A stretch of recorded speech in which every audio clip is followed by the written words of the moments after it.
ప్రభు యొక్క బలలో పాల్పొందడానికి ముందుగా దేవుని వాక్యంలో నుండి కొన్ని మాటలను మనము ధ్యానిస్తూ వస్తాం. ఇంతవరకు వాక్య వెలుగులో ప్రభును ఆరాధిస్తూ వచ్చాము.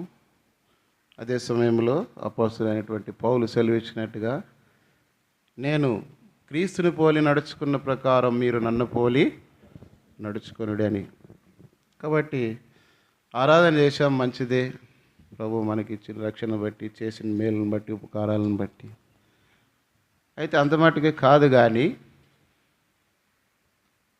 వాక్య వెలుగులో మనల్ని పరీక్షించుకొని ఆయనకి తగినట్టుగా నడుచుకోవాలి. అదే పౌలు మొదటి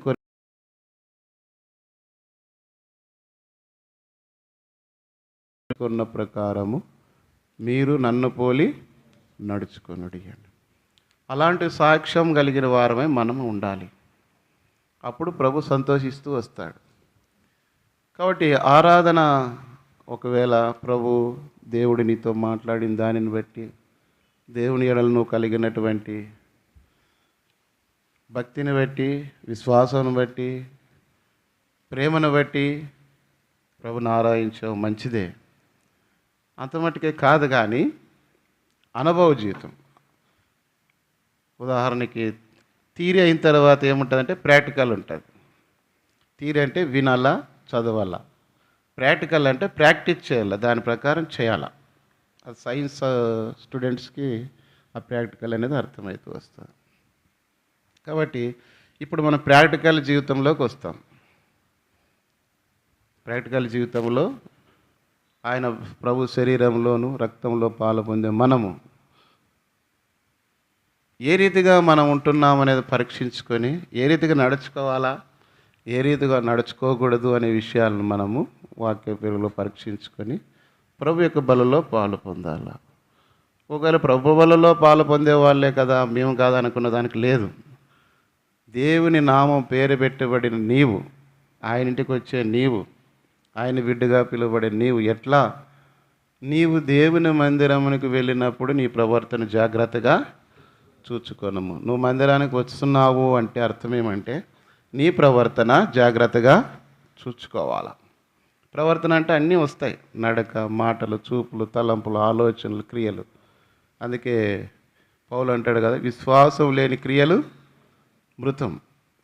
కాబట్టి మనం విశ్వాసులం, క్రైస్తవులం కాదు. క్రైస్తవులు అంటే నామకార్థ క్రైస్తవులు, ఏదో మందిరానికి ఆదివారం వేళలో లేదా పండుగ సందర్భంలోనూ ఆయా రీతిలుగా వెళ్ళి వచ్చేవారిని వారిని క్రైస్తవులు అంటారు. విశ్వాసులు అంటే అన్ని విషయాల్లో దైవజనుడు భక్త్ సింగ్ గారికి ఇచ్చిన దర్శనం, ప్రత్యక్షత. అపోస్తల కార్యములు 2:42 ప్రకారం అపోస్తల బోధ యందును, సహవాసమందును, రొట్టె విరుచుట యందును, ప్రార్థన చేయుట యందును ఎడతెగక, అంటే తెగిపోకుండా ఉండాలా అని, ఎడతెగక ఉండాలి. అన్ని విషయాల్లో పాల్గొంది. ఒకవేళ కొన్ని పరిస్థితులను బట్టి రాలేకపోతే అది వేరు. దేవుడు ఇచ్చిన సమయంను కలిగి ఉన్నప్పుడు మనం ఆ రీతిగా నడుచుకోవట, కలిసి రావుట ఎంతైనా అది క్షేమము, మేలు, ఆశీర్వాదం. చూడండి, మొదటిగా మనం దేవుని వాక్యములలో పాల్పొందడానికి ముందు యెషయా గ్రంథం 1వ అధ్యాయము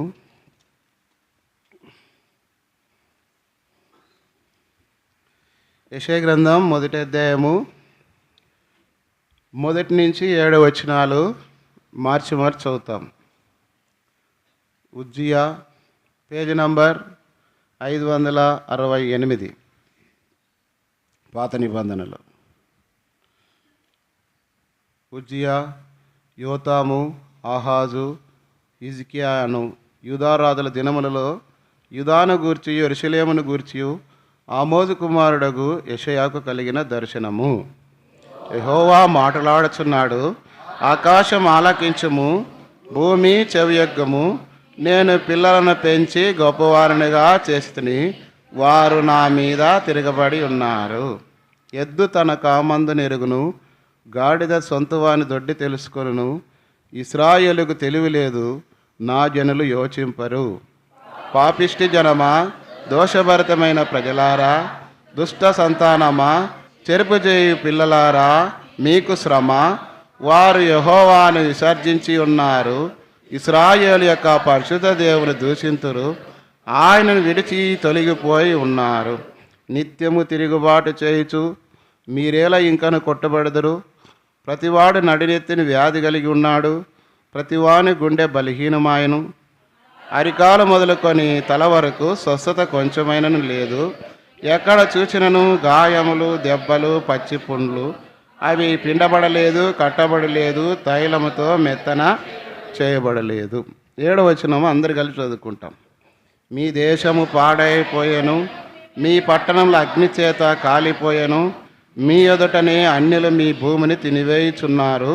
అన్యులకు తటస్థించు నాశనం వలె అది పాడైపోయాను. 1 కొరింథీయులకు రాసిన పత్రిక 11వ అధ్యాయం 27, 28, 29, 30 వచనాలను అందరు కలిపి చదువుకుంటాం. కాబట్టి ఎవడు అయోగ్యముగా ప్రభు యొక్క రొట్టె తినో లేక ఆయన పాత్రలోని త్రాగునో వాడు ప్రభు యొక్క శరీరము గూర్చి రక్తమును గూర్చి అపరాధి అగును. కాబట్టి ప్రతి మనుషుడు తన్ను తాను పరీక్షించుకునే వలను, అలాగ చేసి ఆ రొట్టెను తిని ఆ పాత్రలోని త్రాగవలను. ప్రభు శరీరం అని వేచిప్పక తిని త్రాగువాడు తనకు శిక్షావిధి కలుటకే తిని త్రాగుచున్నాడు. ఇందువలనే మీలో అనేకులు బలహీనులు రోగులనై ఉన్నారు, చాలామంది నిద్రించుచున్నారు.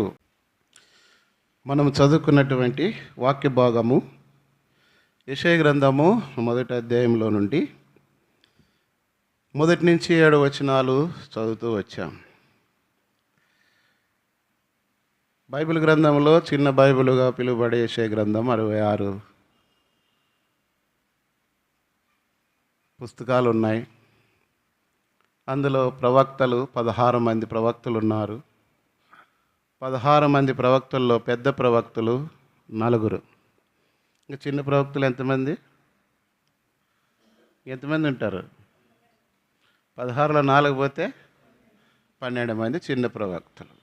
పెద్ద ప్రవక్తలలో ఒకరు యెషయా. ఈయన ఇక్కడ చూసినట్లయితే 4 రాజుల కాలంలో ఈ ప్రవక్త జీవించినట్టుగా మనం 1వ అధ్యాయం 1వ వచనం ఆధారం చేసుకొని సెలవిచ్చవచ్చు. గ్రహించవలసిన వారమై ఉంటున్నాం. దేవుని యొక్క ప్రజలైన వారు 2 రాజ్యాలుగా చీలిపోయారు. ఒకటి యూదా రాజ్యము, 2 గోత్రాలు, 10 గోత్రాలు ఇశ్రాయేలు రాజ్యముగా చీలిపోయినారు. అయితే ఆమోజు కుమారుడు అయినటువంటి యెషయా ఈ యొక్క ఆహాజు దినాలలో దేవుని ప్రజలైన వారు ఏ రీతిగా చెడిపోయినారు, దేవుని యొక్క ధర్మశాస్త్రాన్ని మీరి తప్పిపోయారు, ఏ రీతిగా వారు దేవుని విడిచి అక్రమంగా జీవిస్తూ వచ్చినారు, అంతేకాకుండా వారు దేవుని విడిచి విగ్రహారాధికులుగా మారిపోతూ వచ్చినారు, అంతేకాకుండా వాళ్ళ దేవునికి విరోధముగా నడుచుకునే దానిని బట్టి యెషయా ప్రవక్త ఈ మాటలు వారితో సెలవిస్తూ వచ్చాడు. మీరు ఆ మాట చూస్తే 2 రాజుల గ్రంథం 16వ అధ్యాయం 2వ వచనం చదవండి. 2వ రాజులు 16:2.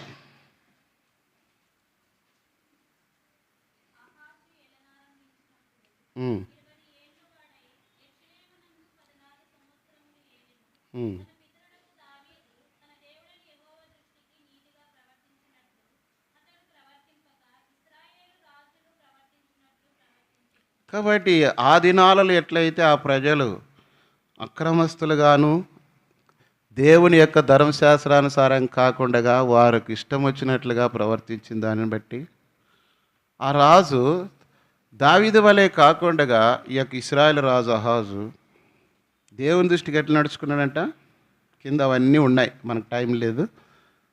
అవన్నిటినీ వారు అనుసరించిన దాన్ని బట్టి దేవుని యొక్క ప్రవక్త అయినటువంటి యెషయా ఈ మాటలు సెలవిచ్చారు. 2వ వచనం నుంచి మనం ఇవన్నీ దాదాపుగా 5వ అధ్యాయం వరకు యెషయా ప్రవక్త దేవుని ప్రజల గురించి చెప్తూ వచ్చినాడు. ఆకాశము యెహోవా మాట్లాడుచున్నాడు, ఆకాశం ఆలకించే భూమి చెవియొగ్గుము. అంటే ఈ ప్రజలు వినేవారుగా లేరు అని అర్థం. అందుకే ఆయన ఆకాశంతోనూ భూమితో, ఎందుకంటే ఆకాశము భూమి ఆయన మాట వినుచున్నది. కారణం ఏమంటే దేవుడు కలుగజేసినవి కనుక ప్రవక్త ఆకాశం ఆలకించము, భూమి చెవిగము. నేను పిల్లలను పెంచి గొప్పవారిగా చేసిన వారు నా మీద ఈ ప్రజలు తిరుగుబాటు చేస్తున్నారు, అక్రమంగా నడుచుకొనుచున్నారు. అంతేకాకుండా విగ్రహారాధికులు అయిపోయినారు, తనకి ఇష్టం వచ్చిన జీవితంలో జీవిస్తున్నారు అంటూ ఎద్దైనా తన కామందు నెరుగును, గాడిద సొంతవాని దొడ్డి తెలుసుకొనును. అయితే ఇశ్రాయేలు ప్రజలకు తెలియలేదు, నా జనులు యోచింపరు అంటూ. కాబట్టి వారిని గురించి కొన్ని మాటలు ఇక్కడ పరుషంగా మాట్లాడి చివరిలో ఆయనను విడిచి తొలగిపోయి ఉన్నారు అని 4వ వచనం చివరిలో రాయబడింది. వారు ఎలాంటి వారుగా అయిపోయారనే విషయాలు అక్కడ ఉన్నాయి. వారు యెహోవాను విసర్జించి ఉన్నారు, ఇశ్రాయేలు యొక్క పరిశుద్ధ దేవుని దూషింతురు, ఆయనను విడిచి తొలగిపోయి ఉన్నారు. ఇంకా ఏమంటే, నిత్యము తిరుగుబాటు చేయుచు మీరేలా ఇంకను కొట్టబడదురు. ప్రతివాడు నడినెత్తిని వ్యాధి కలిగి ఉన్నాడు, ప్రతివాని గుండె, ప్రతివాడు కూడా ఎట్లయిపోయినారంట, నీతిమంతుడు లేడు, ఒక్కడును లేడు, అందరూ పాపము చేసి దేవుడు అనుగ్రహించి మహిమను పొందలేకపోతున్నారు. కాబట్టి ఈనాడు కూడా దేవుని ప్రజలైన వారు ఎలా తయారైనారంటే, అరికాలు మొదలుకొని నడినెత్తు తల వరకు స్వస్థత కొంచెమైనను నిలువెల్లా మనుషులను పరీక్షించినప్పటికీ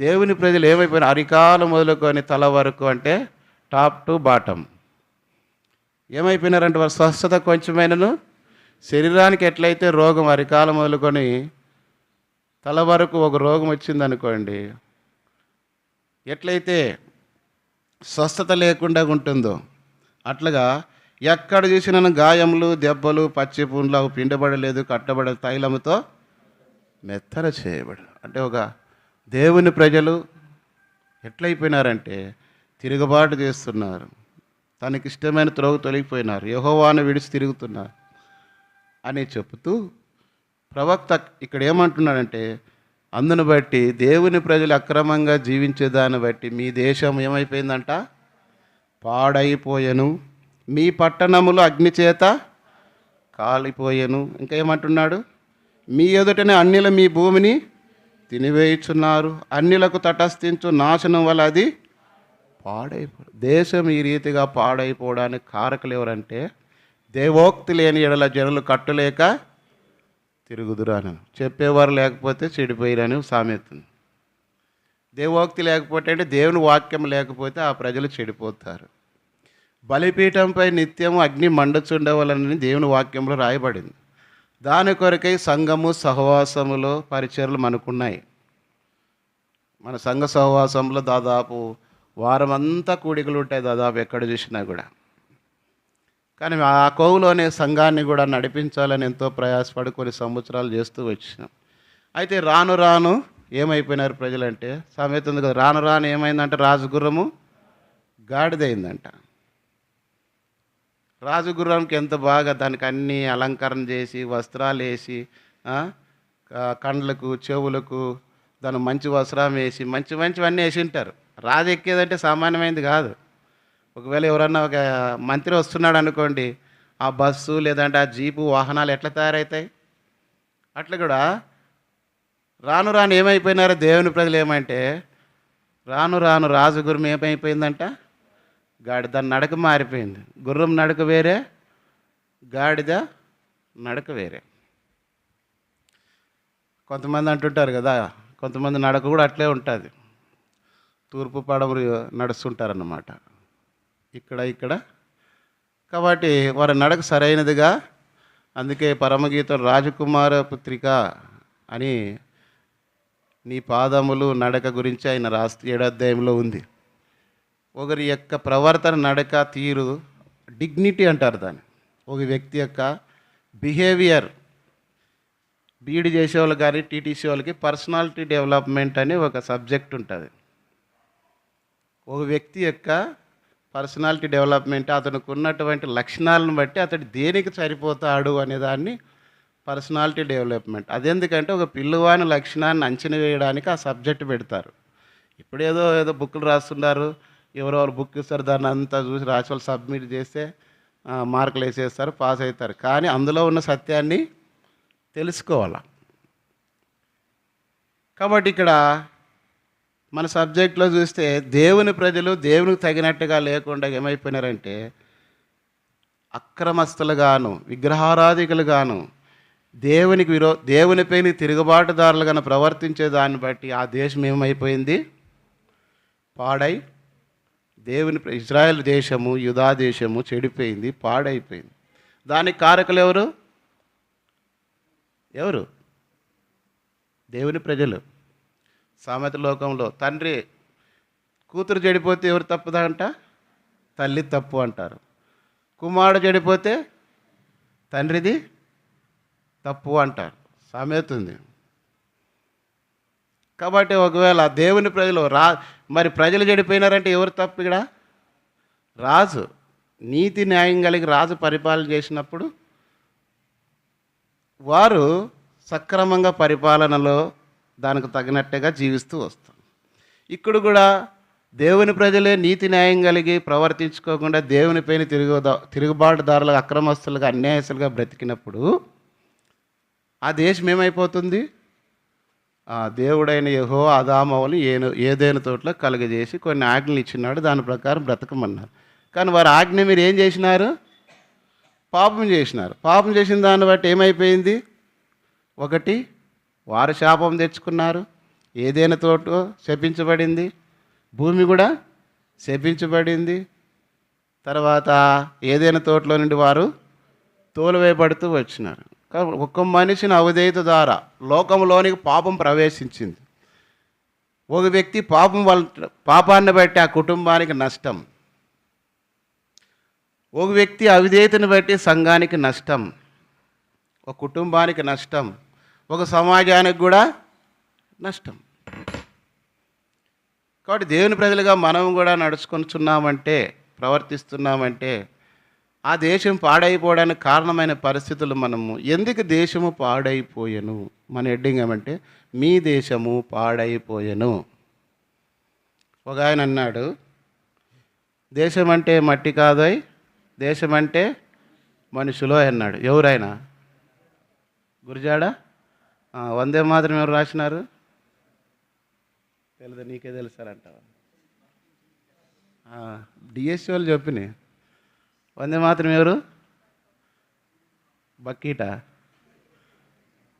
బమ్ కిమ్ చటర్జీ అంటారు. మా తెలుగు తల్లికి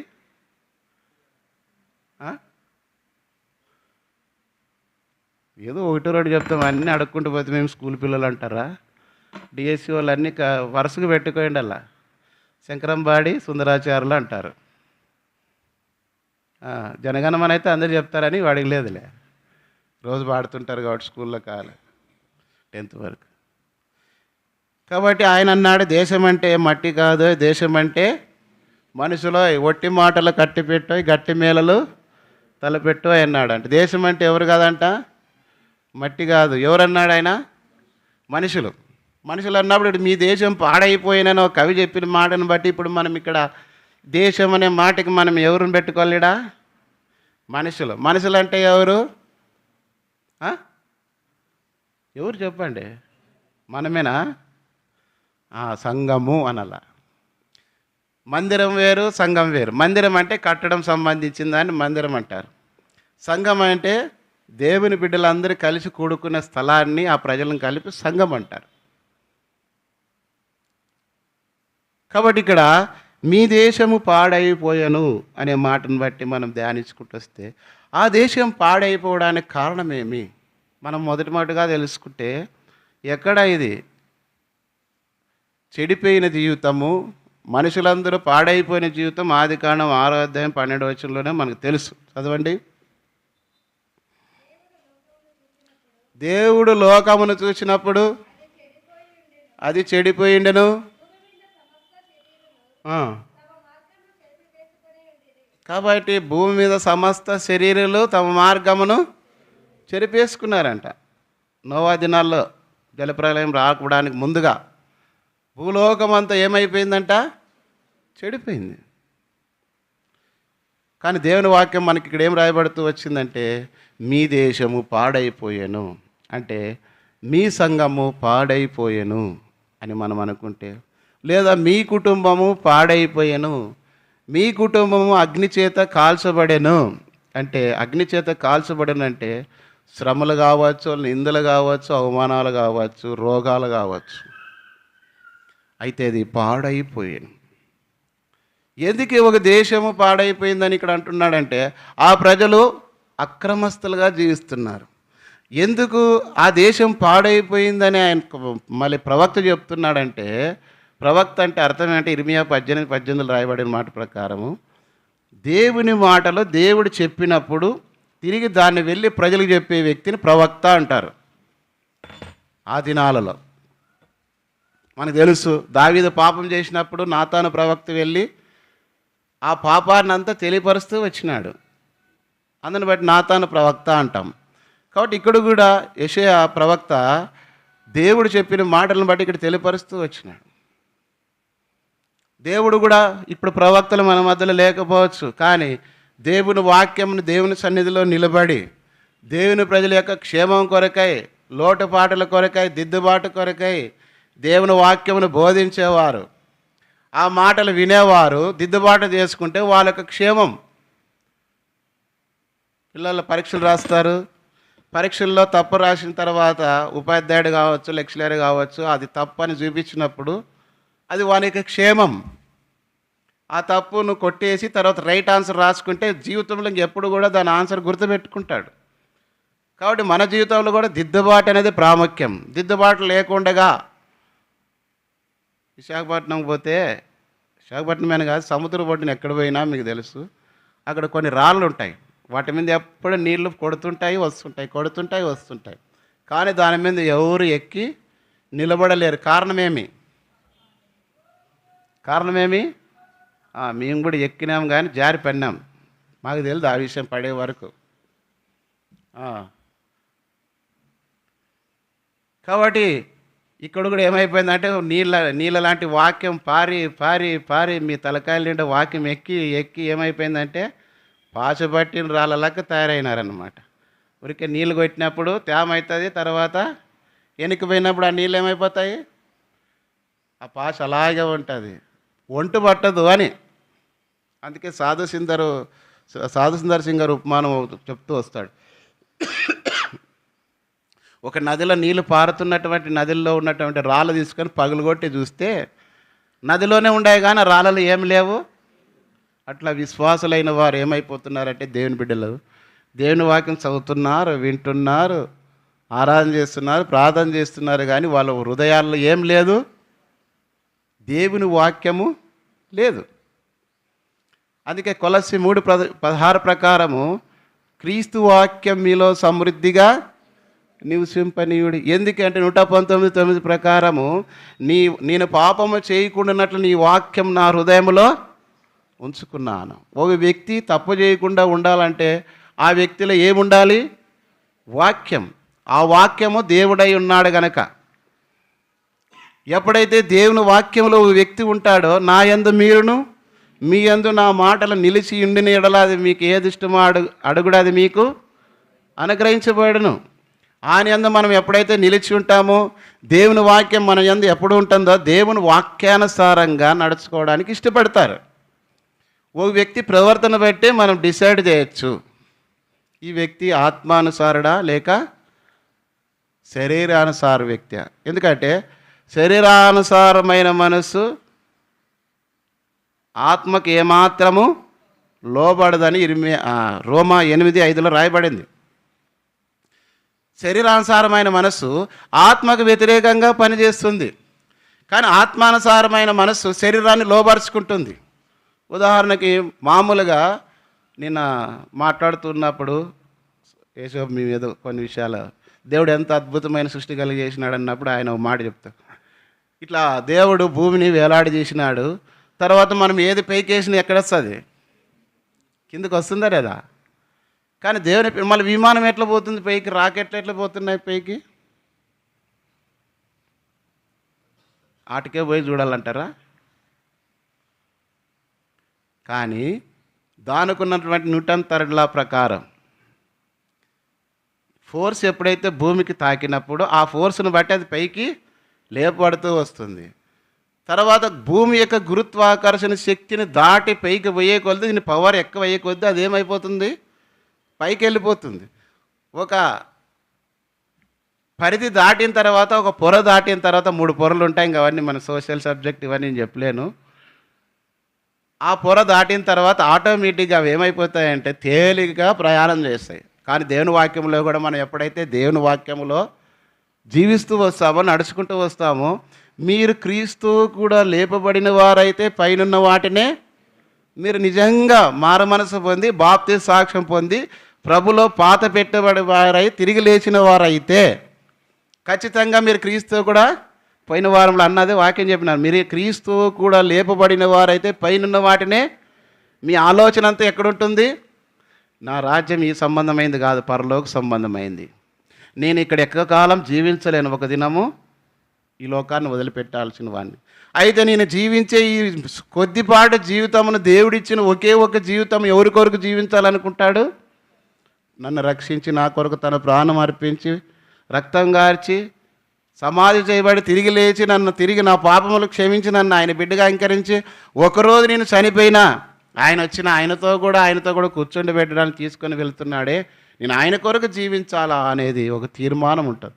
అందుకే అపోస్తలుడైన పౌలు ఫిలిప్పీ 1:19 ప్రకారం ఏమన్నా, నా మట్టుకైతే బ్రతుకుట క్రీస్తే, చావు అయితే లాభం. ఎందుకంటే ఈ లోకంలో బ్రతికినంత కాలం మన జీవితానికి శ్రమ, బాధ, దుఃఖము, సుఖం అనేదే ఉండదు. ఒకవేళ మంచిగా తినచ్చు, చల్లగా పండుకోవచ్చు, ఎండాకాలంలో చలికాలంలో ఎచ్చగా పండుకోవచ్చు, వారంలో రకరకాల తిండి నోటుకొచ్చిన తిండి చేసుకొని తినచ్చు.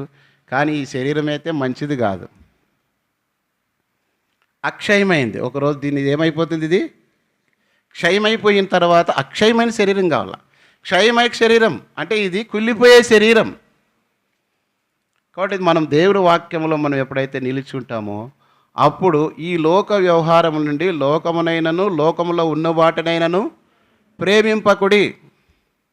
ఎవరు అంటే లోకాన్ని, లోక సంబంధం వాటిని ప్రేమించారంటే దేవుని వాక్యములో ఉన్నవారు, దేవుని వాక్యానుసారంగా నడిచేవారు, క్రీస్తు కూడా పాత పెట్టి తిరిగి లేచిన వారు, మొదట ఆయన నీతిని, రాజ్యాన్ని వెదికేవారు ఈ లోక సంబంధమైన వారి కొరకై జీవించరు, బ్రతకరు, నడుచుకోరు.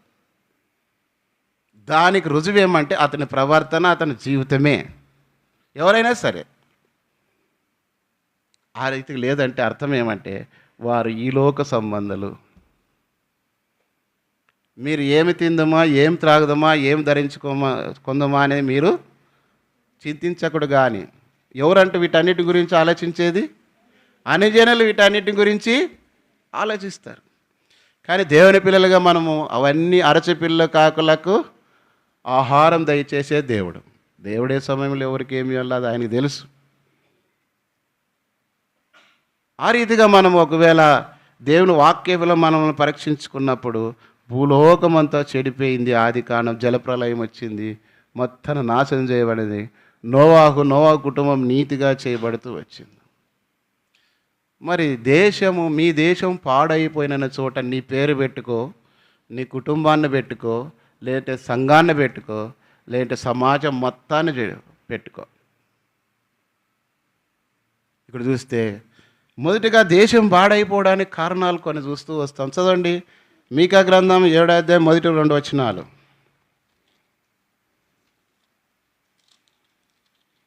త్వరగా తీయాలా, త్వర చదవాలా?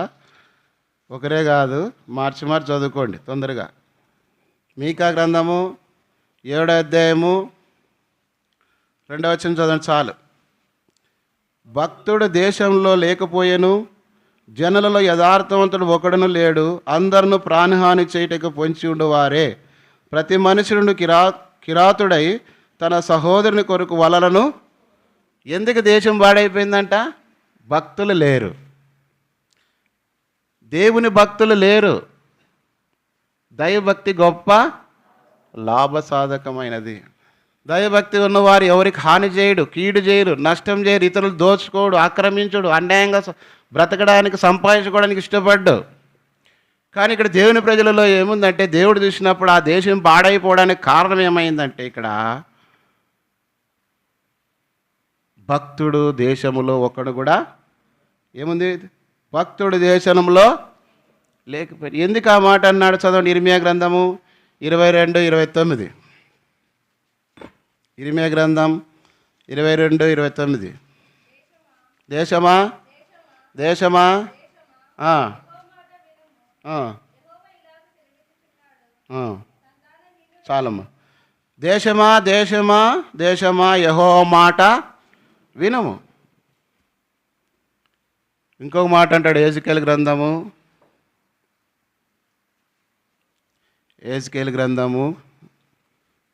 22:30.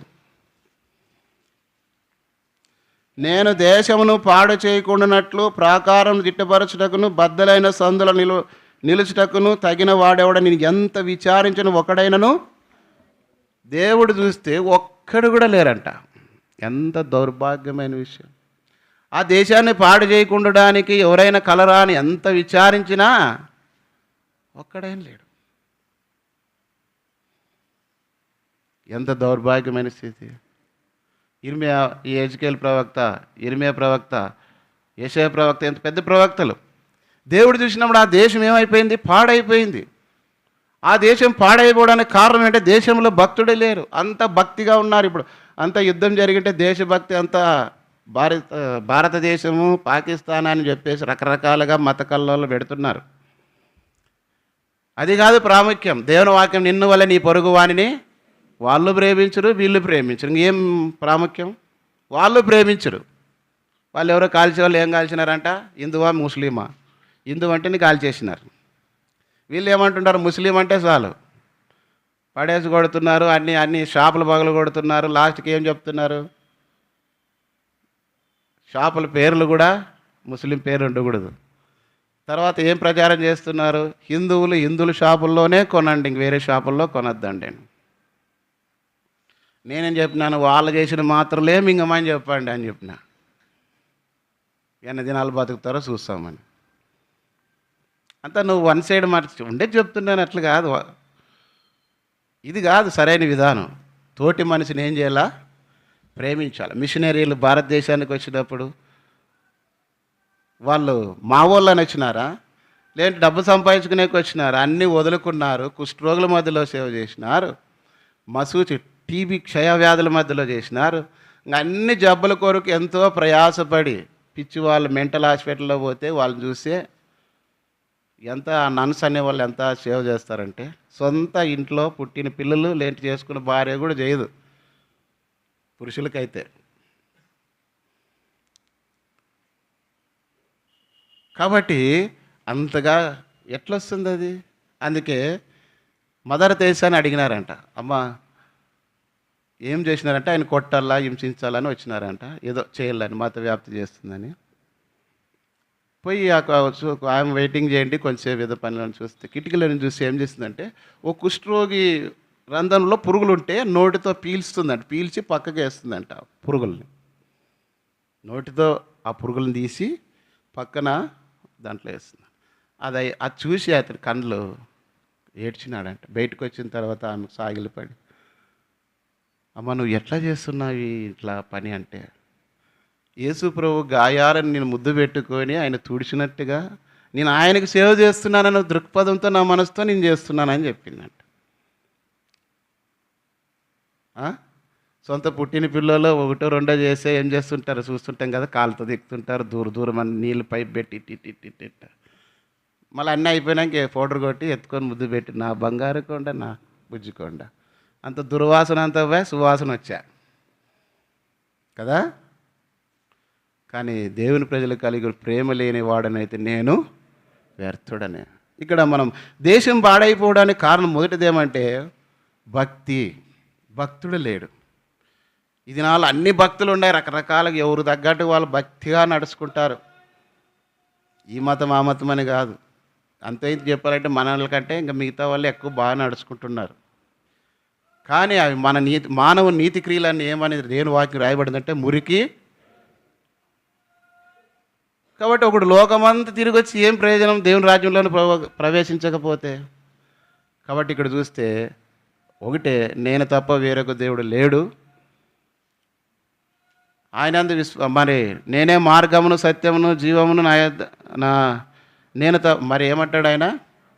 నా ద్వారానే తప్ప ఎవడు తండ్రి యొద్దకు రాడన్నాడు. ఆయన యొద్దకు పోవాలంటే ఒకటి యేసుప్రభువే మార్గం, మిగతా ఎన్న చేసినా కాదు. అది దేవుడు మనకిచ్చిన గొప్ప భాగ్యం.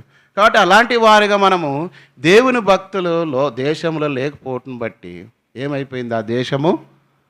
ఈ దినాల్లో భగత్ సింగ్ గారు ఎంతో చదువుకున్నాడు. ఆయనతో పని చేసిన వాళ్ళు పెద్ద పెద్ద చదువులు చదువుకున్నారు, ఎంతో ఆస్తిపరులు, ఉద్యోగాలు వదిలిపెట్టుకున్నారు, ఆస్తులు వదిలిపెట్టుకున్నారు, కుటుంబాలను త్యాగం చేసుకున్నారు. తమకంటూ ఏది తన మీద రాగి పైసా అంతా కూడా ఏది పెట్టుకోకుండా దేవుని పని చేసినారు. అందుని బట్టి ఇంత సేవ, ఇంత పరిచర్య, ఇన్ని సంఘాలు, ఇన్ని ఆత్మలు చేసినాయి. ఈ దినాల్లో ఏమొచ్చినారంటే దేవుని సేవ కొరకు వచ్చిన వాళ్ళు చాలామంది. మన డినామినేషన్ మిగతా వాళ్ళ కథ ఏమో కానీ మన ఎబ్రోన్ సహవాసుల్లో మాత్రం ఏది కూడా తమకంటూ వండుకోకుండా సేవ చేస్తూ వచ్చినారు. అది దేవుని సేవ, దేవభక్తి, అది దైవక్రమం.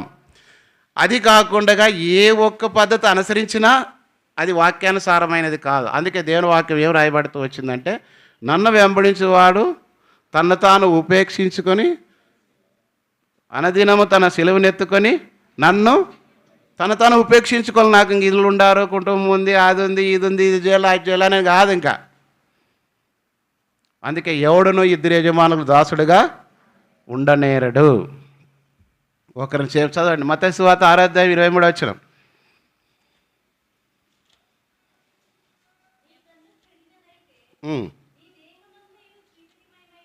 అమ్మా 24 చదువు చాలు. ఎవడను ఇద్దరు యజమానులకు దాసుడుగా ఉండనేరడు. అతడు ఒకని ద్వేషించి ఒకని ప్రేమించును, లేదా ఒకని పక్షముగా ఉండి ఒకని తృణీకరించును. మీరు దేవునికి సిరికిని దాసులుగా ఉండ నేరడు. ఎవడు కూడా ఇద్దరు యజమానులు దాసుడుగా లోక సంబంధమైన జీవితము, ఆస్తి, ఐశ్వర్యము, ఉద్యోగాలు ఇవన్నీ పెట్టుకొని దేవుని సేవ అనేది జరగదు. అది ఎవరైనా చేసినా, ఒక ఆయన ఉద్యోగం చేస్తున్నాడు, ప్రైలాడ్ బ్రదర్ అన్నాడు నన్ను కూడా. ప్రైలాడ్ పక్కనున్న ఆయనకొని అన్న కూడా దేవుని పని సేవ చేస్తుంటాడు పాస్టర్గా. అంటే నేను పాస్టర్ని కాదబ్బా, దేవుని పరిచయం చేస్తుంటానన్న. అంటే అంతా ఒకటే కదా అన్నాడు. అది కాదు, దేవుని సేవ అంటే అన్నీ వదిలిపెట్టి దేవుని పని. ఇంక వాళ్ళ ప్రాముఖ్యం ఉద్యోగం చేసేవానికి ఏం పని? ఇంకా ఉద్యోగం చేసేవాడు ఆ ఉద్యోగం చేయాలి, అంతేగాని అది విడిచిపెట్టి ఇంకోటి చేసే కాదు. కానీ దేవుని సేవ అంటే ఏమనే అర్థము? అదే చేయాల, ఇంకోటి చేయకూడదు. మళ్ళీ అన్న ఉద్యోగం చేసుకుంటే మళ్ళీ ఇట్లా దేవుని సేవ చేస్తున్నాడు తప్ప అంటావు అంటే, దేవుని సేవ అనరు, దేవుని పరిచర్య అంటారన్న. ఆయన రైల్వేలో జాబ్ చేస్తున్నాడు. అట్లా అన్నాడు.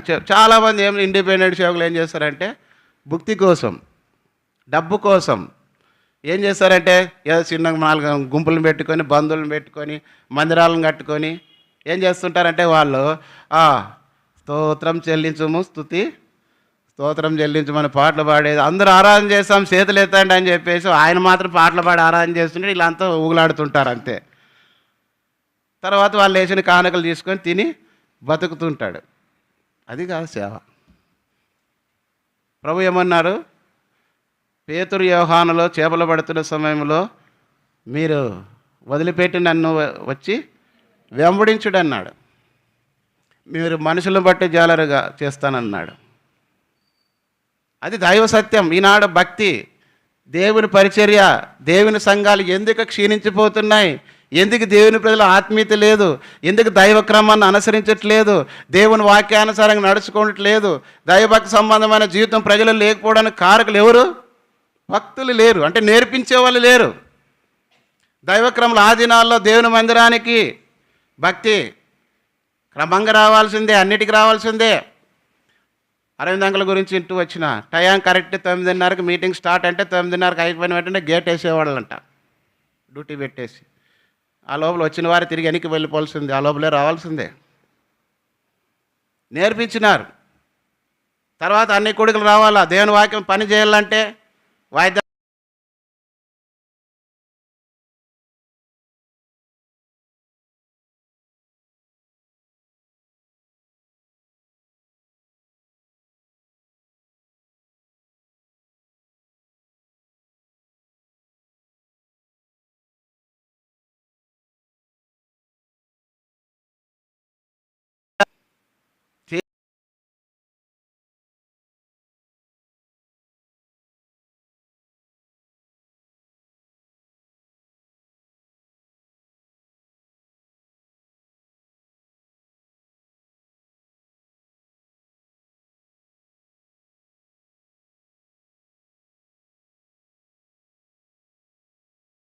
రావు అంకుల్ అన్నాను. సిగ్గులే అన్నాడు నీకు. అంతమందిలో అందరూ నన్ను చూసినారు. ఆ రోజు అనుకున్న నా జీవితంలో ఇంక ఎప్పుడైనా కూడా ఇది చెయ్యని చెప్తే రాదా అని చెప్పుకోకుండా నేర్చుకోవాలని వాక్యాలు, పాటలు, తర్వాత వాక్యం చదివి అన్ని విషయాలు అది నేర్చుకున్నాను. తర్వాత ఏమొచ్చింది, నేను నేర్చుకోకుండా ఇంకోరికి నేను ఏది చెప్పినా చేసినా అబద్ధికుని అవుతాను కదా. కాబట్టి ప్రభువా క్షమించి. ఆ రోజు నుంచి ఒక భయం, ఎన్ని పరిస్థితులున్నా ఎన్ని చేసినా క్రమం. నమ్ముతారో లేదు కానీ సువార్త వాక్యాలన్నీ పేపర్లో రాసుకొని జోలో పెట్టుకునేది. బస్సులో పోయినా చదివేది. కాలేజీకి చెప్పాలంటే బాత్రూమ్ దూరం పోయేవాళ్ళం, అప్పుడు జోలో పెట్టుకొని పోయి చదువుకుంటూ పోయేదే. నోటికి రావాలా, ఎందుకంటే అప్పుడు చదివినప్పుడు వస్తాయి కానీ మళ్ళీ నిలబడి మళ్ళీ నేను ఒకడే అద్దంలో చూసుకొని ఎదురుగు నిలబడి చెప్పుకుంటుండేవాడిని వస్తాయి లేదా వచ్చినాలని. అది నేర్చుకోవాల్సింది. ఈ దినాల్లో గద్దించే తిరుగుబాటుతనం, లోబడలేనితనం. నువ్వు గద్దింపకు లోబడకపోతే నీ ఆత్మీయ జీవితంలో ఎదిగిపోవడానికి కానీ ఒక పిల్లవాడు క్రమశిక్షణగా ఒక స్కూల్ కానీ కాలేజీ కానీ అన్నిటికి పోయి నేర్చుకుంటున్నప్పుడు, చెప్పిన వాటిని విన్నప్పుడు శ్రద్ధగా నేర్చుకుంటాడు, ఎదుగుతాడు. ఎప్పుడైతే తప్పియడం కానీ నేర్చుకోలేకుండా నిర్లక్ష్యంగా ఉంటూ వస్తాడో అతడు తప్పిపోతాడు, జీవితంలో చెడిపోతాడు. చదువు రాదు, వినకపోగా చదవకపోగా రాదు, ఆటోమేటిక్ రాకపోగా పరీక్షల్లో ఫెయిల్ అయిపోతారు. ఒకవేళ వచ్చినా అరకొర అంతా, ఏం పనికిరావు అన్నీ. అంటారు కదా, ఏం చేస్తున్నావు అంటే ఏం చేసావన్నా ఎన్న చేసినా కూడా చేతికి నోటికే, అంటే తినేక సరిపోతుంది మేము చేసే కష్టార్జితం అంటారు. ఏం ప్రయోజనం లేదు కదా అవన్నీ.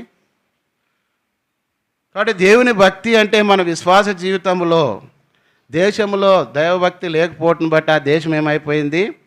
ఈనాడు కుటుంబాలలో కూడా, దేవుని ప్రజలు కూడా దేవుని భక్తి లేకపోవటం బట్టి కుటుంబాలు ఎందుకు విచ్ఛిన్నమవుతున్నాయి, చెడిపోతున్నాయి.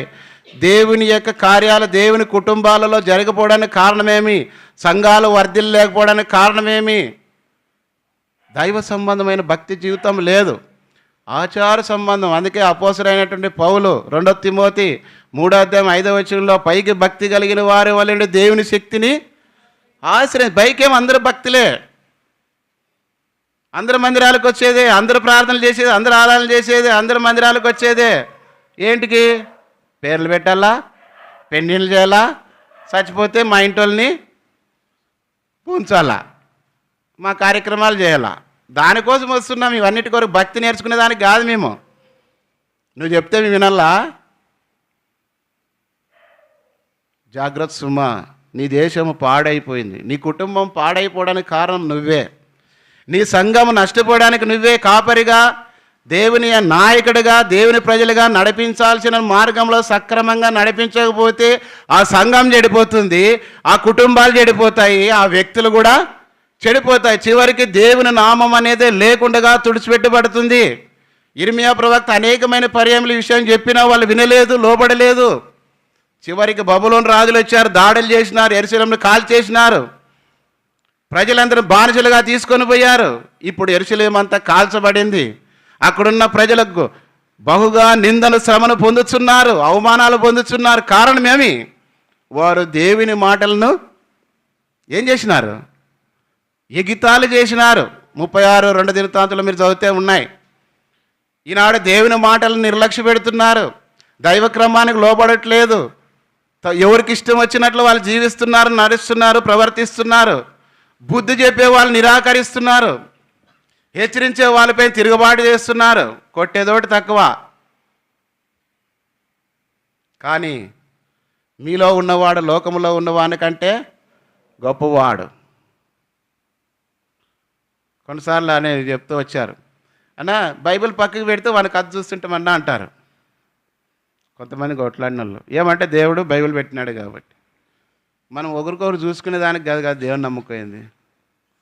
కానీ యేసు ప్రభు నీతిమంతుడైన వాన్నే శిలువ మీద నువ్వు దేవుని కుమారుడే దిగిరా అన్నాడు.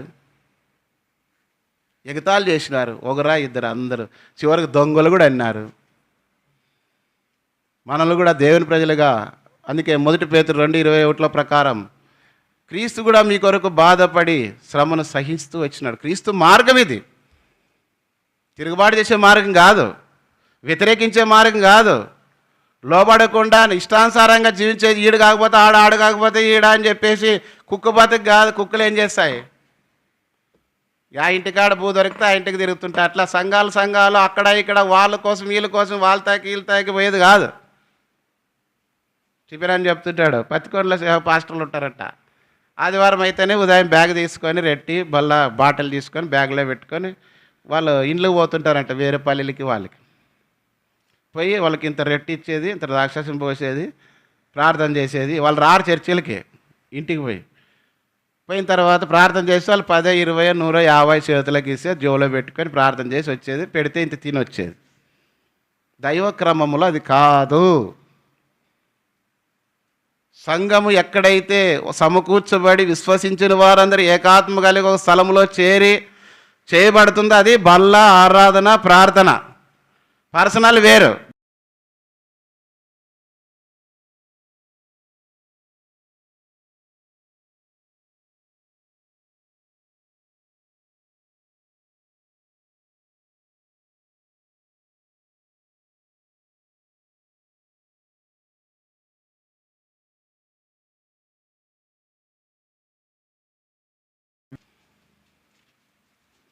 ఇర్మియా గ్రంథం 10వ అధ్యాయము, ఒక్క నిమిషం ఉండమ్మా, 12వ అధ్యాయము 10వ వచనం.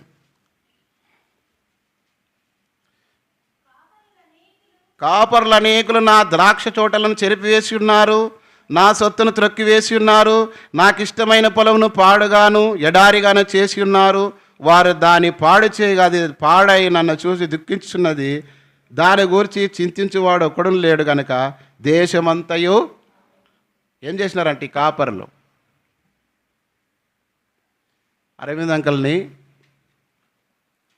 గుంటూరులో కొట్టినారంట సంఘస్థులు. భక్సింగ్ గారు బండిలో కూర్చుంటే స్టేషన్లో అందరు కొడితే భక్సింగ్ గారు చూసుకుంటా ట్రైన్ వెళ్ళిపోయినాడు. అరవింద్ అంకల్ గారు మౌనంగా నిలబడినాడంట. ఆయనకు బాధ కలిగింది, కనీసం ఒక మాట కూడా లేదే అని చెప్పేసి తర్వాత ఆయనకి టెలిగ్రామ్ పంపించి, నువ్వు హెబ్రోనుకు వచ్చాను. పోతే అక్కడ చెప్పాడు క్రీస్తుని గురించి. మనం వచ్చింది దేనికోసం వచ్చినాము? శ్రమలు భరించిన ప్రభు మార్గం ఇది. కాబట్టి అరవింద్ అంకులు చెప్తూ వచ్చినాడు. తర్వాత అక్కడి నుంచి ట్రాన్స్ఫర్ చేయడం జరిగింది. అంటే ఎందుకు చెప్తున్నానంటే వాళ్ళ శిలువను సహించడానికి కానీ, తిరుగుబాటు చేయడానికి కాదు, నష్టపరచడానికి కాదు, దేవుని ప్రజల జీవితాలను, కుటుంబాలను పాడు చేయడానికి కాదు. కానీ ఈ దినాల్లో ఏమైపోయినారు తెలుసా? ఎవరి స్వార్థం వాళ్ళది, ఎవరి స్వప్రయోజనం వాళ్ళది. దేవుని భక్తి అని చెప్పుకుంటున్నారు కానీ భక్తి ముసుగులు అంతా ఏం చేస్తున్నారు? పాడు చేస్తున్నారు. అందుకు సంఘాల్లో ఎందుకు ఆత్మీయత లేదు? ఎందుకు దేవుని భయం లేదు? ఎందుకు దైవక్రమం అనుసరించుకోవడం లేదు? చూడండి, ఒక వ్యక్తి ఎట్లా గుర్తు 2 రాజుల గ్రంథంలో మనం చూస్తే 4వ అధ్యాయంలో 8 నుంచి ఆ స్త్రీ ఉంది, గణరాలు అనే స్త్రీ. ఆ ఇంటికి ఒక దైవజనుడు వచ్చి పోచున్నాడు. ఎలాంటి వాడని 9వ వచనం చదవమ్మా.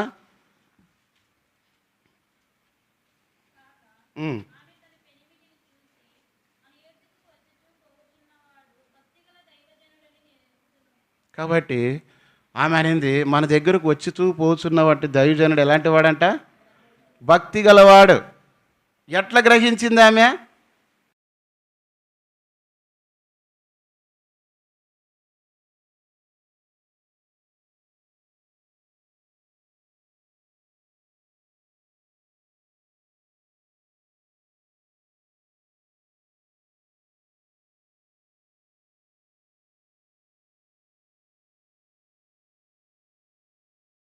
ఇనుము చేతనే కదా పదునగునానంది. ఆకరాయిని కూడా ఇనుముతో మిక్సింగ్ చేస్తారు. కానీ అదే కొడవలు కానీ కత్తిని కానీ శాన బట్టలు ఏంటంటే దేంతో చేస్తారు? అదే ఆకరాయితోనే కట్ చేసేది.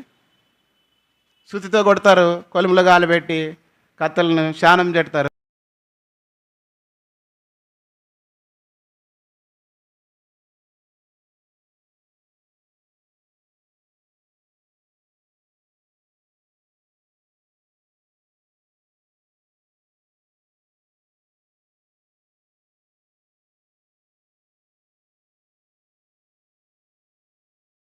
చదువుతారా మాట? మత్తయి 23:23. అయ్యో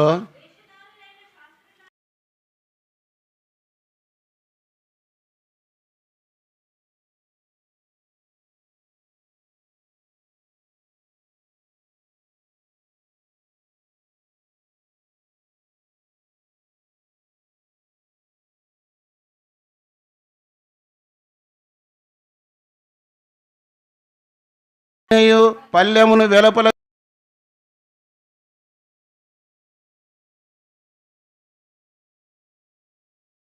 ఉండాలా, నువ్వు వాక్యానుసారంగా ఉండాలా. దానికి తగిన జీవితం నా జీవితం ఏమి? సంఘం పైన బాధ్యత కలిగిన సహోదరుని. అంటే ఒక కుటుంబంలో తండ్రి పిల్లలు బాధ్యతలు ఎట్లయితే చూసుకోవాల్సిందో ఆ బాధ్యత అది. కాపరి నడిపించేవాడు. కాపరి ఏం చేస్తాడు? గొర్రెలు ఉదయం కాగానే ఎక్కడ ఈరోజు ఇక్కడ పోయినాను, రేపు ఇట్లా పోవాలా మేతకి, పలానా చోట మంచి మేత దొరుకుతుంది, మధ్యాహ్నం కల్లా పలానా చోట నీళ్ళు దాపాలా, తర్వాత కొంచెం రెస్ట్, పలానా చోట మందులుండాయి చెట్లుండి అక్కడ సేద తీర్చాలా, సాయంకాలం కల్లా ఇట్లా రావాలా. ఇవన్నీ ఒకవేళ రాలేని వాటికి మేత పెట్టాలా ఇంటికాడే.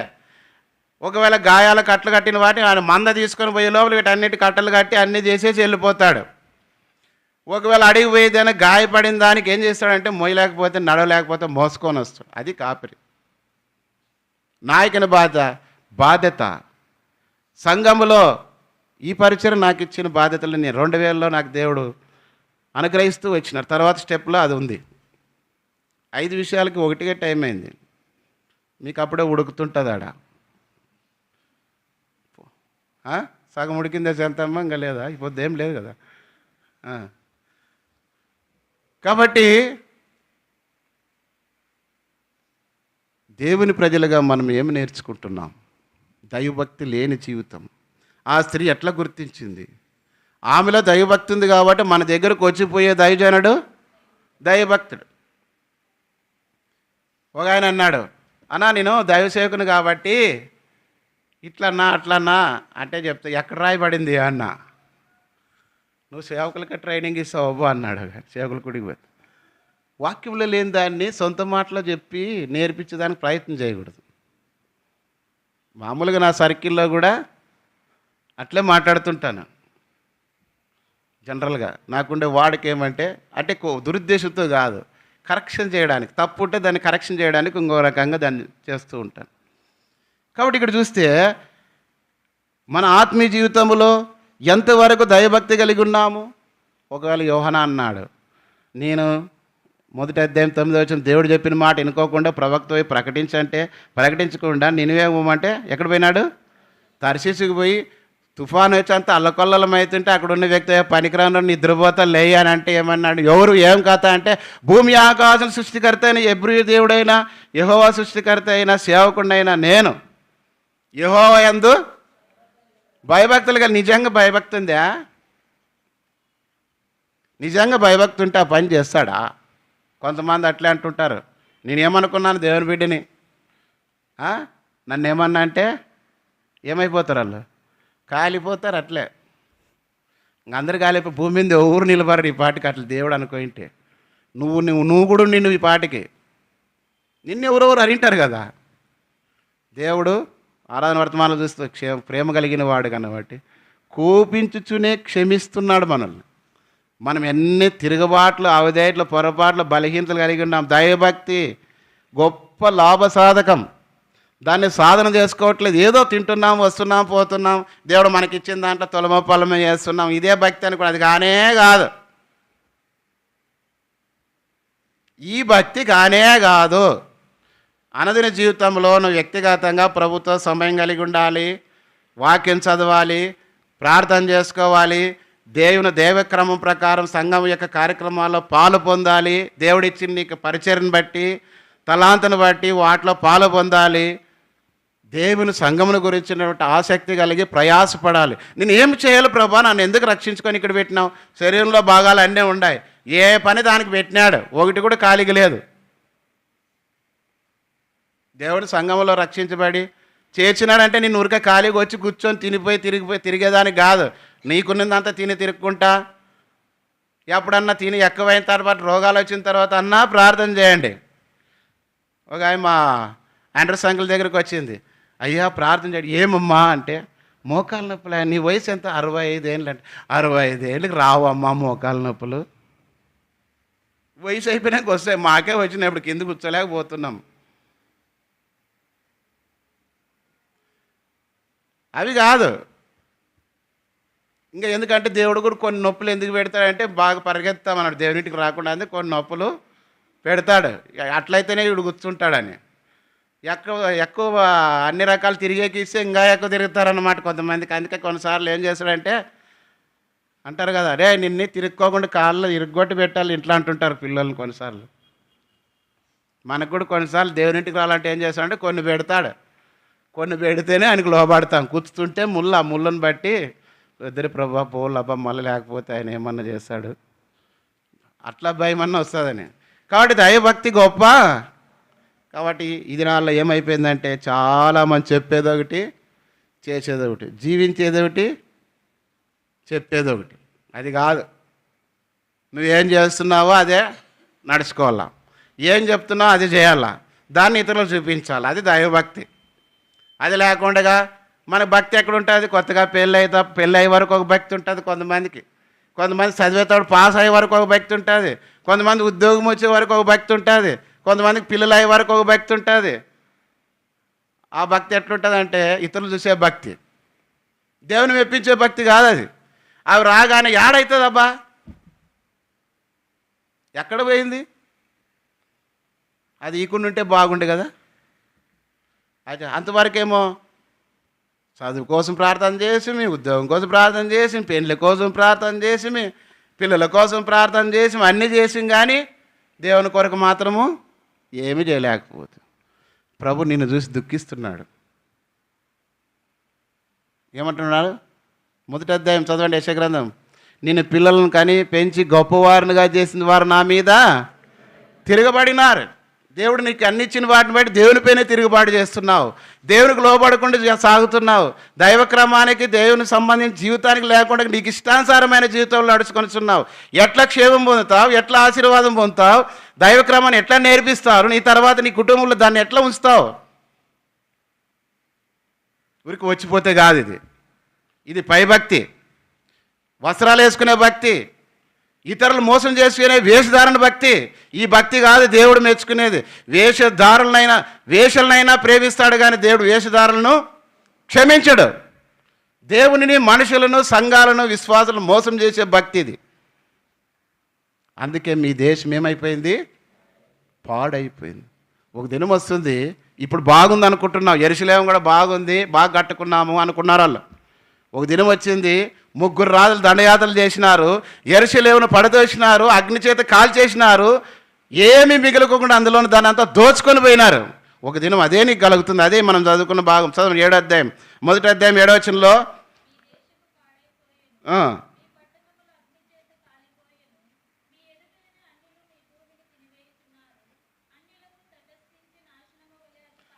కాబట్టి మీ దేశం ఏమైపోయిందంటే అన్యులు మీ భూమిని, మీకున్న ఆస్తిపాస్తులు, మీకున్న కలిగిన వాటిని నిష్కారణంగా కారణం లేకుండా దోచుకొని పడుతున్నాయి. కారణం ఏం తెలుసా? దేవునికి విధేయత లేకపోవడం. దైవక్రమం బాగున్నాను అనుకున్న ఒక సమయం వస్తుంది, ఏ రకంగా పోతాయో తెలియదు. గొప్ప గొప్ప కోటీశ్వరులు, గొప్ప గొప్ప ధనవంతులు, గొప్ప గొప్ప ఉద్యోగాలు చేసిన వాళ్ళు ఇప్పుడు బజార్లో తిరుగుతున్నారు. సరైన టైంకి అన్నం లేదు, కట్టుకోవడానికి బట్టలు లేదు. కొంతమంది నాకు తెలిసిన వాళ్ళు కూడా అప్పుడప్పుడు వచ్చి అడుగుతుంటారు, ఏదైనా 50-100 అని అనుకునేది. ప్రియులారా, మీరు అనుకోవద్దు, నువ్వు దేన్ని బట్టి అతిశయించవద్దు. అతిశయించేవాడు దేన్ని బట్టి అతిశయించాలంట? ప్రభుని బట్టి అతిశయించు. నాకు ప్రభు ఇచ్చినాడు. ఈ లోకంలో ఏది ఉన్నా ఏది లేకపోయినా ఒక దినాన్ని ప్రభుత్వం నేను ఉంటాను. ఆయన బిడ్డగా పరలోక రాజ్యంలో యుగాలు ఆయనతో కూడా ఉంటాను. అది గొప్ప భాగ్యం. తర్వాత మిగతా ఉన్ని లేకపోయినాయి, అదే ఆలోచన కలిగి ఉండు. అది కలిగి ఉన్నప్పుడే ప్రభు కోసం జీవిస్తావు. అది భక్తి కలిగిన జీవితం. కాబట్టి దాని మొన్న ఒక ఎగ్జాంపుల్ చెప్తూ వచ్చినాడు. నా తాత కొడుకు గుంటకాలు. ఒక వ్యక్తి ఉన్నాడంట, ఉద్యోగం లేదు, ఎక్కడైనా ఉద్యోగం దొరుకుతుందా అని వెతుక్కుంటూ పోయినాడంట. ఈలోగా అక్కడ ఏమైందంటే ఒక జూ పార్క్ ఉంది. ఆ జూ పార్కులో ఒక చింపాంజీ చచ్చిపోయింది. ఆయన ఏం చేసినాడయ్యా, ఏమి లేవు, ఒకటి ఉంది పోస్టు, ఒక చింపాంజీ చచ్చిపోయింది. అయితే ఆ పోస్టులో నీకు ఉద్యోగం ఇస్తాము, దాని వస్త్రాలు వేసుకొని పిల్లలు మనుషులు వచ్చినప్పుడు దానివల్ల నటించాలా అన్నాడు. తప్పదు కదా, ఏదో ఒకటి చేయాలి కదా. సరేలే అన్నాడు, తీసుకున్నాడు, వేసుకున్నాడు, పోయినాడు, అట్లు తిరిగి ఇట్లు తిరిగి పాలిటీలు తిరిగినాడు, అది చేసినాడు. మిస్ అయిపోయి అవతల బోన్లోకి పోయినాడు. అవతల బోన్లో పడగానే అవతల సింహం దగ్గరికి వస్తుందంట. వీనికి భయం చుట్టుకుని, తండ్రి నాయనా నేనేదో ఉద్యోగం లేదని చెప్పి ఏదో చేశామని ఒప్పుకుంటే యూతులు పడినాను, దగ్గరికి వచ్చిన సింహం అని చెప్పేసి భయపడుతూ భయపడుతూ గట్టిగా రక్షించండి కాపాడండి అని ఎక్కలరుస్తుంటే సింహం అనే దగ్గరికి వచ్చి అంటాడంట, ఏం భయపడద్దబ్బా నేను కూడా నీలాంటి వాడిని అని చెప్పింది. నాకు కూడా ఈ పోస్ట్ ఇచ్చినారు, నటిస్తున్నానంటే సింహం మాదిరిగా, నువ్వేం గరసది కేక్ లేదంటే. మన భక్తి అంతా కూడా అట్లే, ఏం పర్వాలేదు మనమంతా ఒకటే, అదేం తప్పు కాదులే, ఎవరు చేసినా తప్పు కాదులే, ఏం వీళ్ళు కాకపోతే ఇంకోరు చేస్తారు, ఏం పెళ్ళేం తప్పు కాదులే, వాళ్ళు ఆడు చేసినారు మనం ఈడు చేస్తాం అంతే. ఒక ఆయన చెప్పినారు ఏమంటే, అన్న ఒడివింపు వెళ్ళా త్వరగా అన్నారు. వాళ్ళు సార్ ఏం చేస్తారు, పొద్దున్నే నమోదు చదువుకొని ఒడివింపు వస్తారంట. వీళ్ళు ఏం చేయాలి, ఇంకోరు అని క్రిస్టియన్స్ వాళ్ళు ఏం చేస్తారంట, ప్రార్థన చేసి ఒడివింపు వస్తారంట. ఇందులో ఏం చేస్తారు, సుక్క పెట్టరే బుట్ట పెట్టరే సీతమ్మ కానీ వాళ్ళ పాట పాడి ఏం చేస్తారు, ఏం పోలేదు. ఎప్పుడు చాలా బుద్ధిమంతులు ఉన్నట్లుంటారు పాపం. బొట్ట పెట్టరే, గాజులు తొడుగురే, కమ్మలు పెట్టరే, చీర పెట్టరే, అన్నీ తెలుసు మనం పోయేది ఇచ్చేది చూసేది అంత. ఈడ మాత్రం పైకి భక్తి కలిగిన వారి వల్ల ఉండి దేవుని శక్తిని ఈడేం లే, అన్నీ అంత కోమటోళ్ళే. కానీ కోమటోళ్ళ గేరులో ఏం పోయిందంట, కోడి పోయిందంట. ఎవరు వండుకొని తిన్నారో తెలుసు, కోమటోళ్ళు కోడి తింటారా? అట్లా అందరూ భక్తులేడా, కానీ బయటికి ఎవరు రారు. ఒక ఆయన చెప్పినాడు, ఇంతకుముందు అంతా మన తింటుంటే మా ఇంటి పక్కన అంతా వాళ్ళు వీళ్ళంతా వచ్చినారు కాబట్టి తిన్నాక అన్ని ఎముకలు అన్నీ మిగిలినవన్నీ లోన్ వేసి కవర్లు పెట్టి బండ్లు వేసుకొని ఊరు బయట పడేసి వస్తాడట. వాసన రాదా అంటే నేను ఏది కుక్కర్లో పెట్టినప్పుడైనా వాసన రాదా పక్కనింటి వాళ్ళకి కిటికీలు వేసి చేస్తారా అంటే? మన అంతా ఇదే కదా, ప్రశ్నల వర్షం ఉంటుంది. కాబట్టి ఎందుకు చెప్తా, అది కాదు భక్తి. దానికి దీని మన భక్తి ప్రత్యేకమైనది ఉండాలి. కాబట్టి ఇది మొదటిది. ఏం భక్తి, ఏం లేకపోవడం జరిగింది, దేశంలో ఎవరు లేరు, భక్తులే లేరు. నీ కుటుంబంలో నీ భక్తి సాధకం చేయకపోతే నీ జీవితం ఒక దినం పాడైపోతుంది, నీ కుటుంబం ఒక దినం నష్టం పోతుంది, నీ ద్వారా సంఘానికి కూడా ఏమవుతుంది, నష్టం కలుగుతుంది. నేను 5 రాసుకున్నాను, మళ్ళీ ఇంకా టైం అయింది, మళ్ళీ ఒకటోటి 2 టూకి చెప్పేసి ముగిచ్చేస్తాను. ఇంకో రెండో భాగం చూడండి, కీర్తనలు 101 6వ వచనం.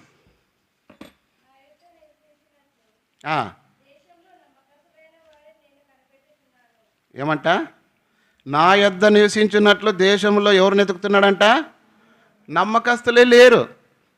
దేవుని కొరకై నమ్మకంగా దేవుని పని చేసేవాళ్ళు లేరు, సాక్షులుగా జీవించేవారు లేరు, పరిశుద్ధంగా జీవించేవారు లేరు. బబులోను దేశంలో దానియేలు ఉన్నప్పటికీ ఆ విగ్రహాలకు అర్పించినటువంటి మాంస బలలు తీసుకొని వస్తే 1:8 ప్రకారం వాటిని పుచ్చుకొని నేను అపిత్రుడు కాకుండానట్లు నన్ను ప్రత్యేకంగా ఉంచి నిమ్మని దానియేలు పవిత్రంగా ఉన్నాడు.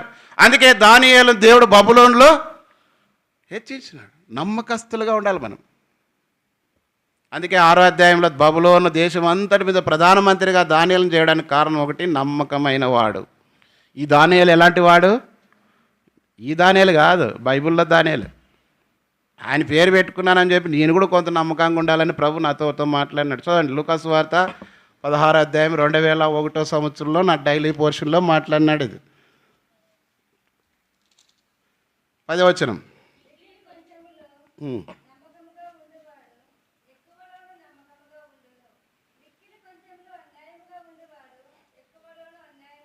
కాబట్టి మిక్కిలి కొంచెంలో నమ్మకంగా ఉంటే ఎక్కువలో కూడా ఉంటావు. దొంగోడు చిన్నది ఎత్తుకుపోతాడు, పెద్దది ఎత్తుకుపోతాడు. నిన్న ఒకటి దొంగతనం జరిగింది ఒక ఆయన మళ్ళీ ఆ దొంగలు ఎట్లా వాళ్ళు కానీ డబ్బులోటి తీసుకుపోయినారు, మిగతా అన్నీ ఉన్నాయంట, అవన్నీ ఏమి ఎత్తుకుపోలేదంట షాప్లో. కానీ దేవుని ప్రజలుగా మనం కొంచెంలో నమ్మకంగా ఉన్నా ఎక్కువలో కూడా నమ్మకస్తుడు ఆడున్నా నమ్మకస్తుడే. నీతిమంతుడు ఎక్కడున్నా నీతిమంతుడుగానే ఉంటాడు. లంచం తీసుకొని వాడు ఆడైనా లంచం తీసుకోడు.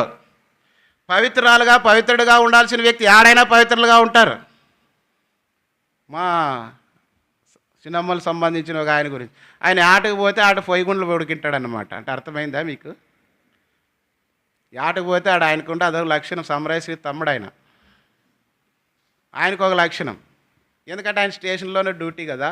స్టేషన్లో జనాలు వస్తుంటారు పోతుంటారు, అందరూ మంచి వాళ్ళు ఉంటారా? మనం మంచిదైతే కదా, మన మనసు మంచిది కావాలా, అంతేగాని దేశం అంతా ఎట్లుంటాయేమి.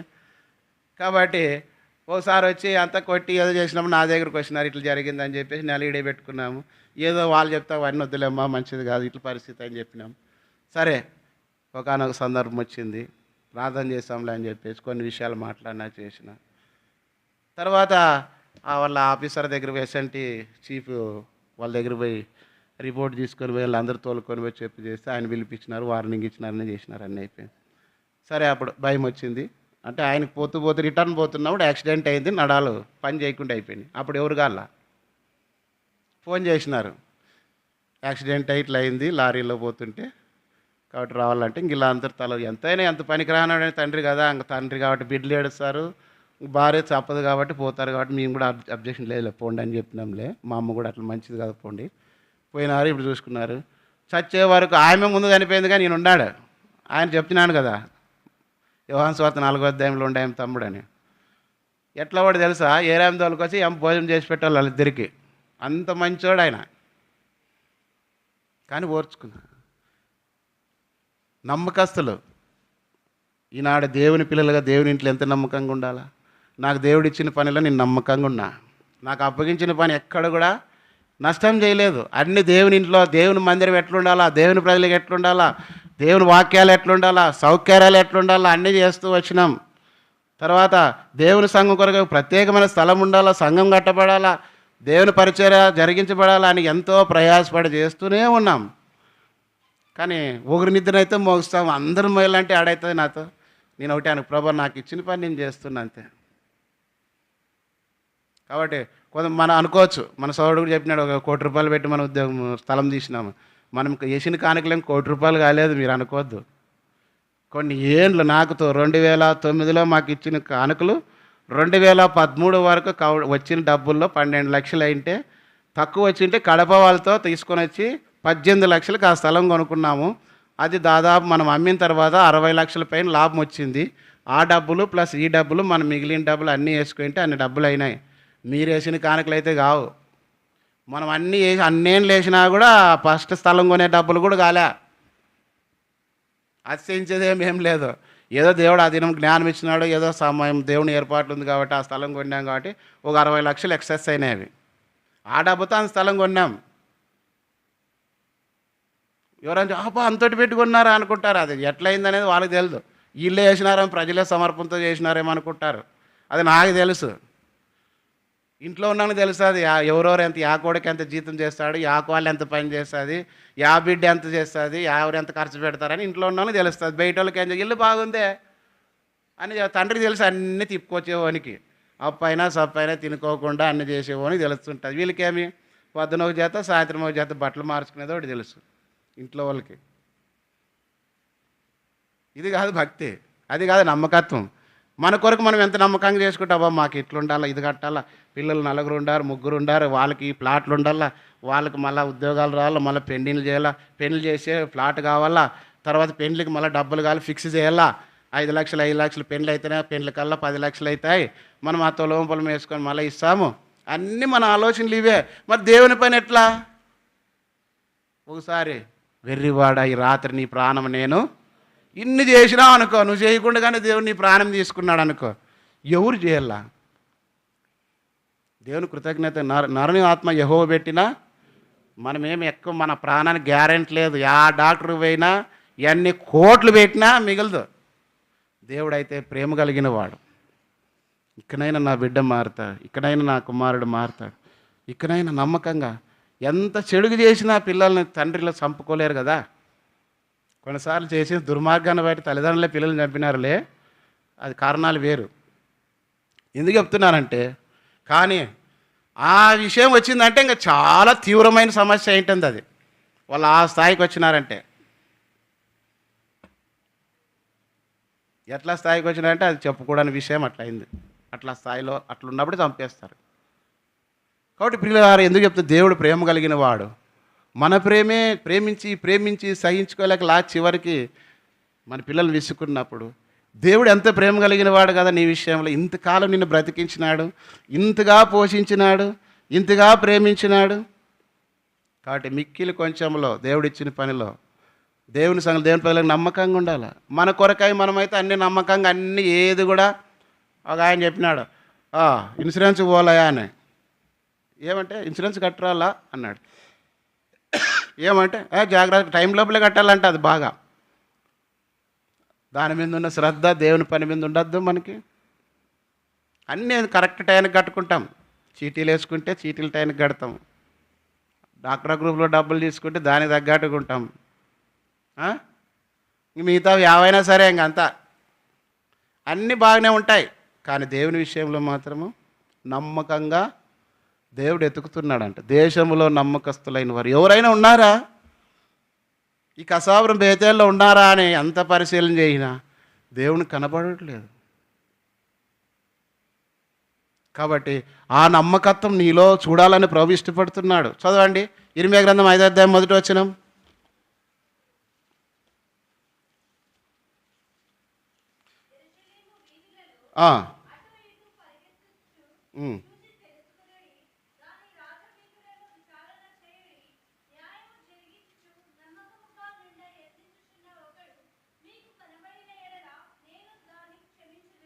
కాబట్టి ఎవరు కావాలంటే న్యాయము జరిగించుచు నమ్మకముగా నుండి హెచ్చించుచున్న ఒకడు మీకు కనబడి నేను దానిని. యెరూషలేము వీడంతా ఎట్లయిపోయిందంటే భయంకరమైన పాపములో ఉంది అని ఇర్మీయా ద్వారా దేవుడు సెలవిచ్చినాడు. ఒక్కడు కనపడినా నేను దానికి క్షమిస్తానంటే ఒక్కడు కూడా లేడు. దేవుని సంఘాలలో అయిపోద్దు. దేవుని ప్రజలు నమ్మకంగా దేవుని పని చేయాలని కానీ, దేవుని సంఘం విస్తరించాలి కానీ, దేవుడు అప్పగించిన పనిలో మనం నమ్మకంగా జీవించాలని, దేవుడు మనల్ని ఆశ్రయించిన కొలది దేవుని కొరకు నమ్మకంగా జీవించాలని కోల్గేట్ విలియం గురించి మీకు చెప్పాను.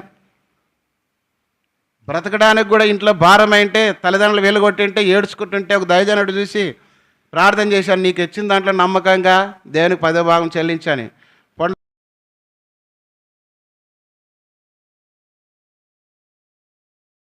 100 రూపాయలు వేసినట్టు పెంచుకుంటూ పోయినా రాంగ్ పెరిగే కొద్దీ 20%, 30%, 40% చివరికి అంతిమ దశలో ప్రపంచం అంతటా కోల్గేట్ విలియం ఆస్తి విస్తరించి వ్యాపించిన తర్వాత ఆయన చేసింది ఏమంటే 10% కంపెనీకి తనకు ఉంచుకొని 90% దేవునికి సేవకు సమర్పించినాడు.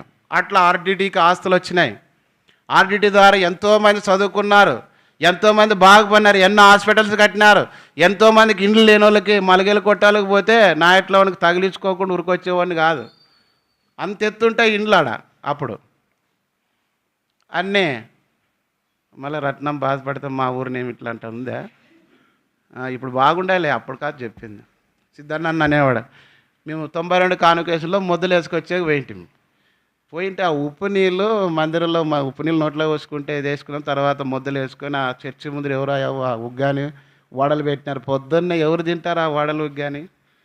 తిన్నాం. సరే ఇంక తప్పదు కాబట్టి తిని ముద్దలు వేసుకొచ్చే పొద్దు అన్న, ఎవరిస్తారో కానీ ఈ ఊరికి బుద్ధి ఉంటే ఈ ఊరికి పిల్లిని చేసుకోరు అని ఇంటి.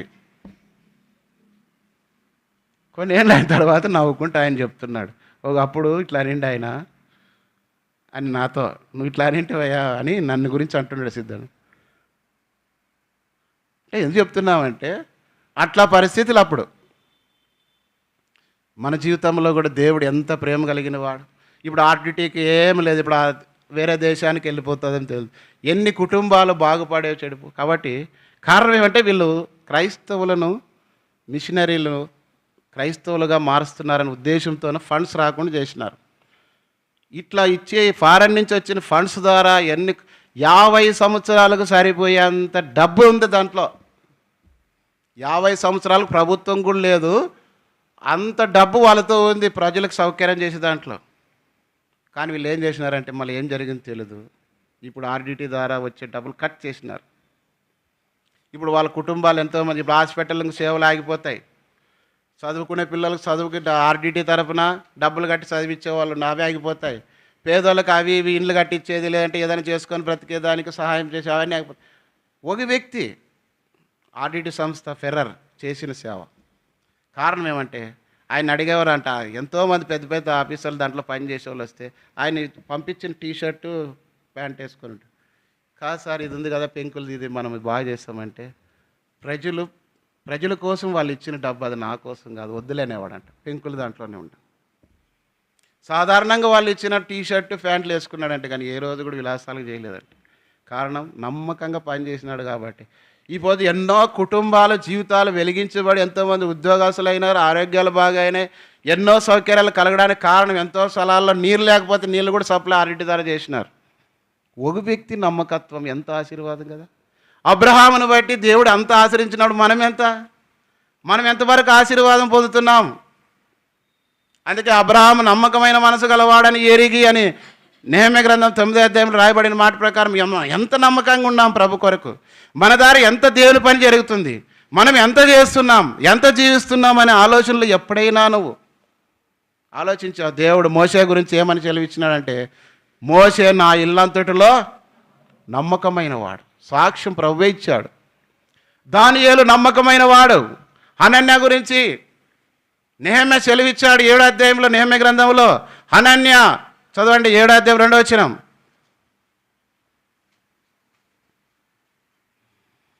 త్వరగా చదవాలా?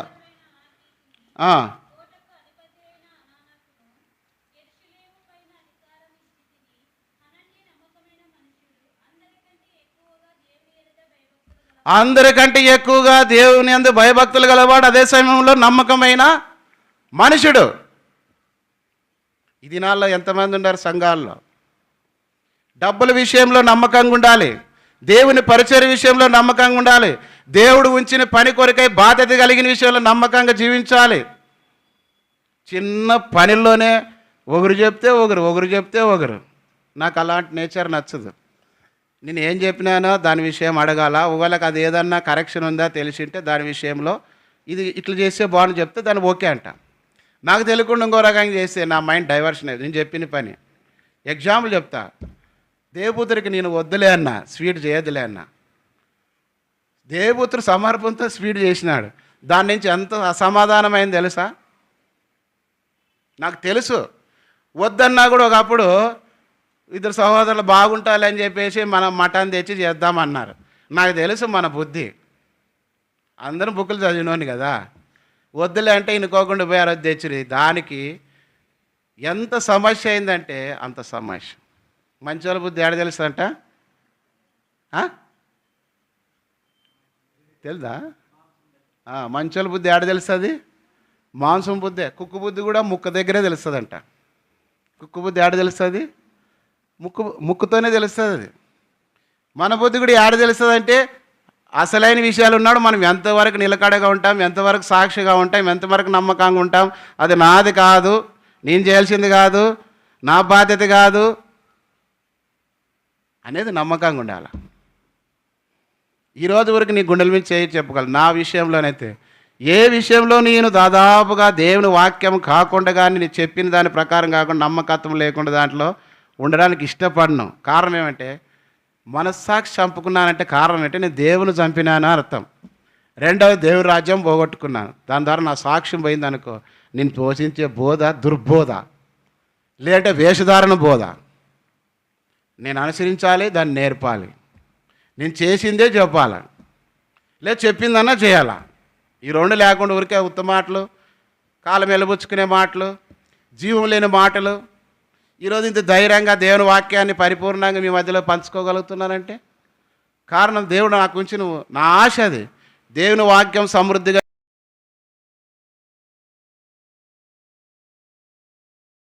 అనేకలు ప్రభు కొరకై సిద్ధపరచాలి, జీవం కలిగిన దేవుని సంఘముగా వారిని ఉంచాలి, ప్రభు రాకడలో వాళ్ళు ఎత్తబడే దాని కొరకై ప్రయాసపడాలి. లోకము దాని ఆశలు గతించిపోను కానీ దేవుని చిత్తం జరిగించేవాడే నిరంతరం జీవించుననే మాట నా జీవితంలో నెరవేర్చబడడానికి నేను ప్రయత్నం చేయాలి. అది నా వంతు. 5, 2, 1 తలాంతులు కలిగిన వారిలో 5 10 చేసుకున్నాడు, 2 4 చేసినాడు. కానీ 1 తలాంతు కలిగిన వాడు చేయలేదు. వాడిని ఏమన్నాడు? 5 కలిగిన వాడిని నమ్మకమైన దాసుడు అన్నాడు, 2 కలిగిన వాడిని నమ్మకమైన దాసుడు అన్నాడు, 1 కలిగిన వాడిని సోమరువైన చెడ్డ దాసుడు. ఆ సాక్ష్యం మనకు ఉండకూడదు, మనుషులతో కాదు దేవునితో. అలాంటి రోషము పట్టుదల కలిగి మనం జీవించాలి. ఊరికే వస్తుమి పోతుమి ఏదో చేసి ప్రార్థన చేసి ఆరాధన చేసి మీటింగ్ కోసమి బలలో పాల పొందుమి కానుకలు వేసిమి అబ్బా ఏది తెచ్చుకుంటే తిట్టింపు పండుకుంటే తిరుగుతామంటే ఇదంతా కాదు. లోకస్తుల భక్తి ఇదంతా, ఆచార సంబంధమైన భక్తి కాదు. నీలో జీవం రావాలి, దేవుని కొరకైనటువంటి ఆశ రావాలి, సాక్ష్యం కలగాలి, రోషం కూడా రావాలి. నిన్ను ఎవరైనా ఏలెత్తి చూపించినారంటే దేవుని బిడ్డగా ఆ రోజు చచ్చిపోయేదానికి తీర్మానం కలిగినంత రోషం ఉండాలా. దేవుని బిడ్డగా నాకు ఈ మాట రాకూడదు ఇట్లా అంటున్నారంటే అది రాకుండా చేయి ప్రభా. మనుషులు బలహీనమే, కానీ ప్రభుని అడిగితే చేస్తాడు. కాబట్టి దేవుని వాక్య వెలుగులో మనం పరీక్షించుకుందాం. 5లో 2 చెప్పాను. 1, దేశం పాడైపోవడానికి కారణం 1, భక్తుడు లేడు. ఈ భక్తి ఎలా ఉంది? 2వది, నమ్మకస్తులు లేరు. మళ్ళీ నమ్మకస్తం ఎట్లా ఉంది? ప్రార్థన చేస్తాం, పరిశీలించుకో. మోకాళ్ళ మీదకి రండి. తలలోంచి మోకరించండి. అటు ఇటు తిరగద్దు, చూడొద్దు. దేవుని వాక్య వెలుగులని పరీక్షించుకొని బలలో పాలు పొందేవారు సిద్ధపడి తీర్మానం చేసుకొని పాలు పొందండి. మిగిలిన వారు మౌనంగా ఉండి ప్రార్థన చేసుకుంటుండండి. ఏకీభవించండి.